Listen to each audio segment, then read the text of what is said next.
Kita sudah mulai membaca kitab yang terakhir, kitab Wahyu, tentang masa depannya, masa depan. Sejarah dunia ini mungkin pasti akan diakhiri suatu hari nanti. Namanya itu eskatologi. Eskatologi itu juga ada dua eskatologi ya.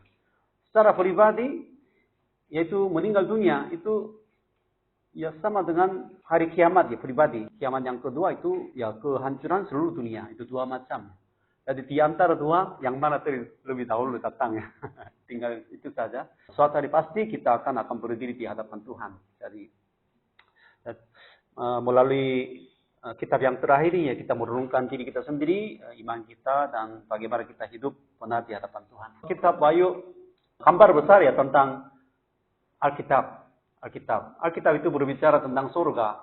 Surga itu dicerminkannya di Taman Eden. Di dalam kitab Kejadian melalui penciptaan. Tapi ini rusak karena dosa manusia. Sehingga untuk bangsa Israel di tabernakel atau bayi suci itu fungsinya dengan Taman Eden.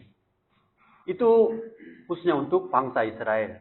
Jadi melalui tabernakel kita bisa menyembah Allah, kemudian bisa menerima keselamatannya. Tapi ini semacam contoh. Tabernakel itu bentuknya itu apa yang ada di surga. Itu betul-betul diciptakannya. Di bumi ini itu tabernakel atau bayi suci. Melalui tabernakel atau bayi suci kita bisa menyembah Allah.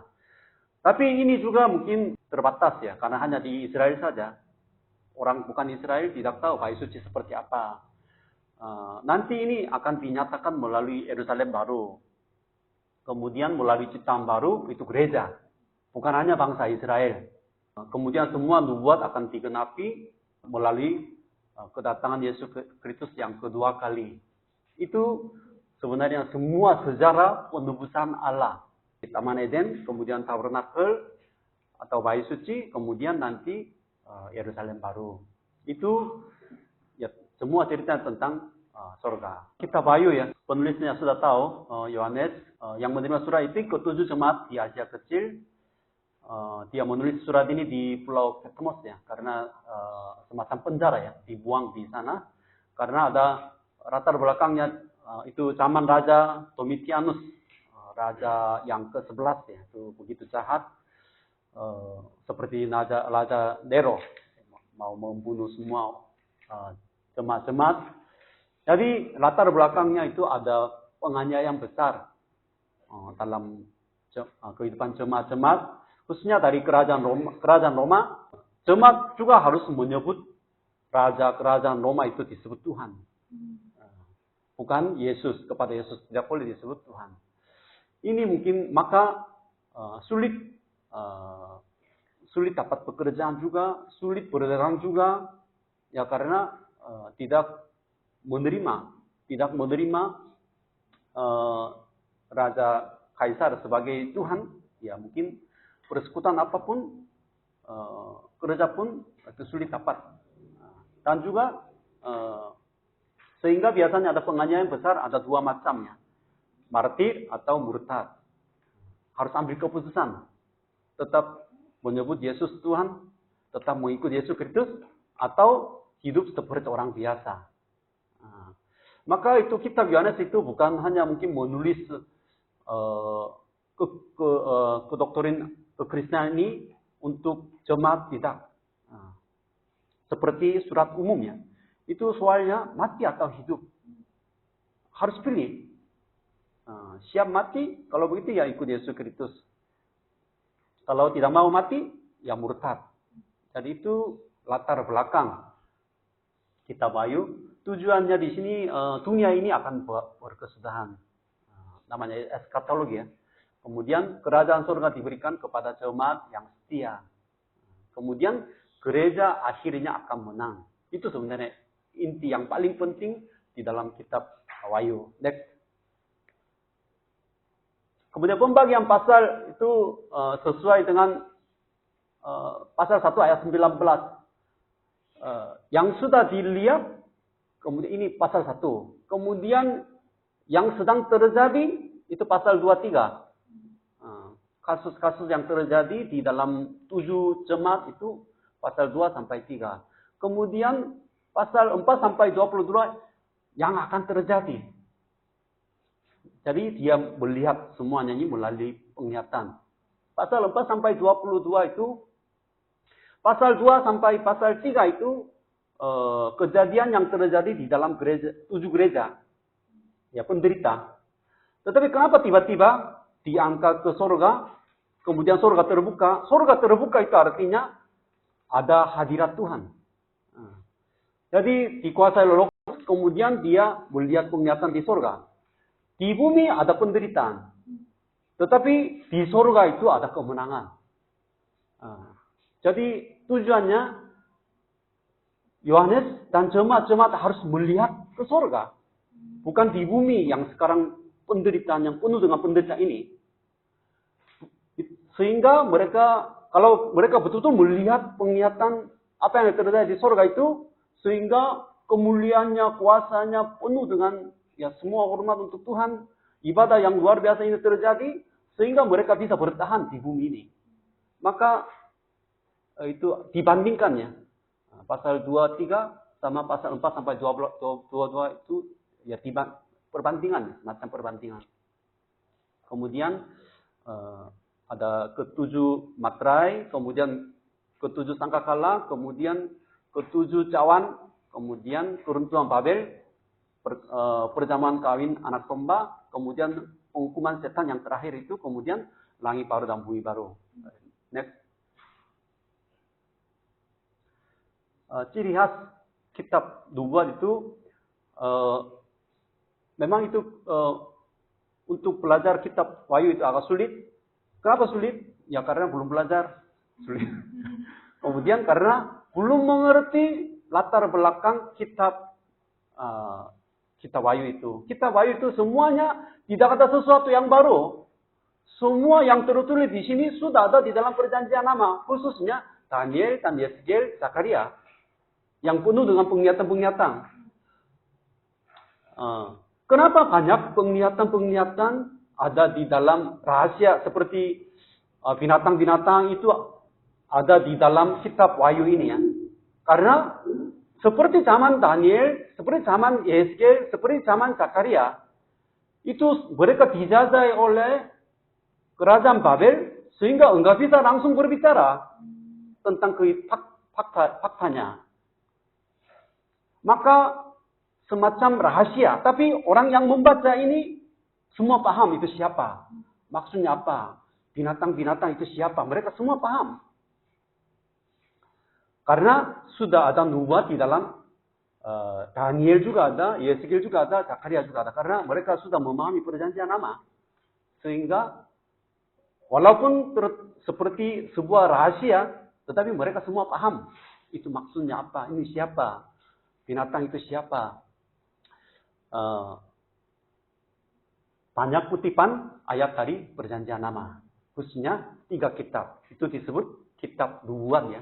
Kitab nubuat. Jadi di dalam Alkitab itu 4 kitab nubuat. Itu 3-nya di dalam perjanjian lama, Daniel, Yeskiel, Zakaria. Kemudian perjanjian baru kitab Wahyu. Itu disebut kitab Nabi. Karena zamannya ya mungkin begitu sulit dijajahi sehingga enggak bisa berbicara secara terbuka. Oke, itu saja. Next. Kemudian banyak banyak lambang ya berupa angka-angka. 7 ya udah tahu ya sempurna. Karena 7 itu angka sempurna karena hari sahabat. Hari sahabat itu hari yang sempurna. Karena selama 6 hari diciptakan semuanya, kemudian hari ke-7 itu hari yang kudus. Maka angka 7, 666. Ini juga nanti akan jelaskan bilangan binatang. Kemudian ke-12 banyak ya. Ke-12 suku, ke-12 murid Yesus Kristus, ke-12 pintu gerbang ya. Di kota Yerusalem baru juga. Ke-12 malaikat. Ke-12 batu dasar. Ke-12 jenis permata. Itu banyak. Itu. Ke-12 juga mungkin kepenuhan atau kesempurnaan juga sama ya. Maka orang yang menyembah Tuhan di surga itu jumlahnya 144 ribu. Itu juga ya 12, kemudian 1000. 1000 itu artinya jumlah lumayan banyak. Itu mungkin kira-kira ya. Karena waktu itu nanti aja, kemudian 10 juga 10 hari. Hari ini juga ada 10 hari gereja seremonial 10 hari penderitaan itu. Jadi hari di sini 10 hari atau mungkin 3 tahun setengah atau 1260 hari itu satu masa, 2 masa, setengah masa. Seperti di kitab Daniel juga ya, seperti itu ya. Jadi itu maksudnya apa? Ya mungkin nggak usah mungkin menafsirkan mungkin secara rumit, nggak usah. Itu gampang. Masa tertentu udah cukup. Masa yang ditentukan oleh Tuhan. Tidak mungkin panjang lebar terus menerus, enggak. Ada masanya. Sehingga masa ini sudah selesai, Tuhan akan membebaskan. Itu maksudnya. Next. Banyak angka-angka ya. Kemudian takhta juga ya. Diangkat ke surga, kemudian di surga ada takhtanya. Di dalam Alkitab juga takhta itu artinya apa? Pusat penguasaan. Pusat penghukuman. Pusat kemuliaan. Semua itu 3 hal ini semua keluar dari takhta. Seperti pemerintahan ya. Pemerintahan Indonesia juga ya tadi istana. Takhta itu sama seperti istana. Jadi semua mulai dari takhta Allah. Di sana ada kuasanya, ada hukumannya baru mulai dari sana. Jadi takhta ini sekarang dibanding dengan takhta di bumi. Ada apa takhta di bumi? Karena takhta kerajaan Roma. Yang raja yang di bumi begitu berkuasa, selalu membunuh orang Kristen, menghancurkan gereja-gereja. Mereka merasa ya berkuasa besar. Lebih tinggi daripada mungkin semuanya. Tetapi di surga ada takhtanya. Jadi takhta Allah di surga ini dibanding dengan takhta kerajaan Roma. Sehingga Yohanes melihat takhta di surga. Tanduk juga bertanduk 7, bertanduk mungkin 10. Tanduk itu kuasa ya. Sudah belajar dari kitab Daniel juga. Bertanduk berapa itu mungkin ada kaitan raja. Berapa raja. Tanduk itu biasanya kuasa ya. Simbol kuasa atau kerajaan. Itu semua sudah ada ya. Kemudian kaki dian itu gereja. 7 bintang. Ya 7 bintang itu 7 pemimpin gereja. Tapi penerjemahan bahasa Indonesia juga agak sulitnya hari juga ya. Tuliskanlah kepada malaikat jemaat di Efesus. Itu semua itu penerjemahannya malaikat di sini ya. Sebenarnya itu nggak cocok ya. Itu di sini artinya pemimpin, bukan malaikat. Yang mengembalakan jemaat Efesus itu mereka ada 7 bintang ya. Tuhan memegang mereka 7 bintang karena ya pemimpin gereja itu ya dilindungi oleh Yesus yang bangkit. Laut itu nanti di surga tidak ada laut kan? Karena laut itu dunia mati. Sabit buah-buah pohon anggur itu hukumannya. Sabit itu biasanya panen. Yang bagus ya simpan, yang tidak bagus itu dibuang. Buah pohon anggur itu biasanya simbol hukumannya. Kalau buah pohon anggur kalau diinjak itu seperti darah ini keluarkan. Itu simbol darah juga. Tapi akan negatif ya. Kalau diinjak itu hukuman. Itu sudah banyak di dalam perjanjian lama juga banyaknya. Jadi 2 arti ya. Buah pohon anggur itu ada yang bagus, tapi itu hukuman juga. Karena warnanya mirip dengan darah manusia. Pelacur besar itu kerajaan Roma. Karena itu sebuah kota biasanya itu perempuan. Yerusalem juga putri Yerusalem kan. New York juga bahasa Inggris biasanya her.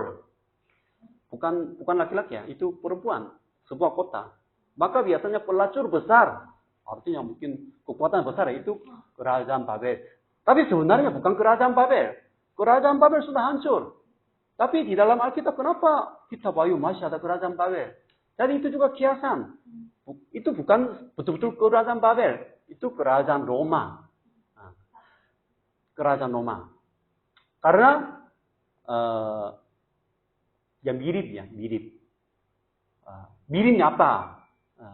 kerajaan Babel itu mereka menghancurkan bait suci Salomo.